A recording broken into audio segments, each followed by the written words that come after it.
কিছুদিন আগে বন্ধুদের সাথে পার্টি করে রাতে জঙ্গলের রাস্তা দিয়ে বাড়ি ফিরছিলাম।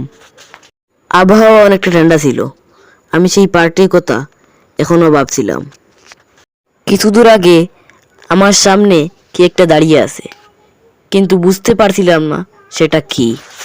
আমি সামনের দিকে যাচ্ছিলাম আর ভাবছিলাম ওটা কি কোনো মানুষ না পশু। সেখানে গিয়ে আমি বাইক থামালাম।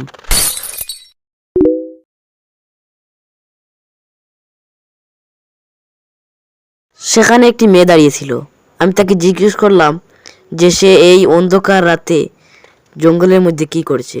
উত্তরে সে বলল সে তার কয়েকটি বন্ধুর সাথে পার্টি অ্যাটেন্ড করেছিল, কিন্তু তার একটি জরুরি কাজে বাড়ি যেতে হবে, তাই সে গাড়ি আসার অপেক্ষায় রাস্তায় দাঁড়িয়ে আছে। আর সে বলল তাকে যেন সামনের ব্রিজটা পার করে দেই। মেয়েটিকে বাইকের পিছনে বসিয়ে আমি বাইক চালাতে শুরু করলাম।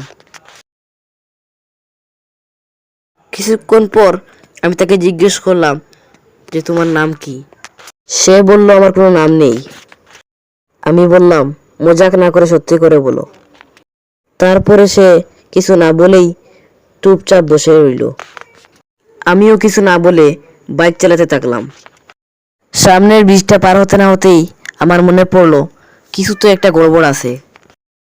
আমি কিছু ভয় পেয়ে ব্রিজের মাঝেই বাইক থামিয়ে দিলাম।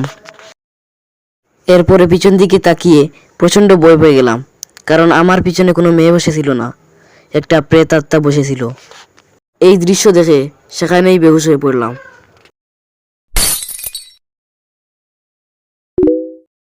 এরপর যখন জ্ঞান ফিরল তখন দেখতে পেলাম সেই প্রেতাত্মাটা আমার বাইকের পাশেই দাঁড়িয়ে আছে।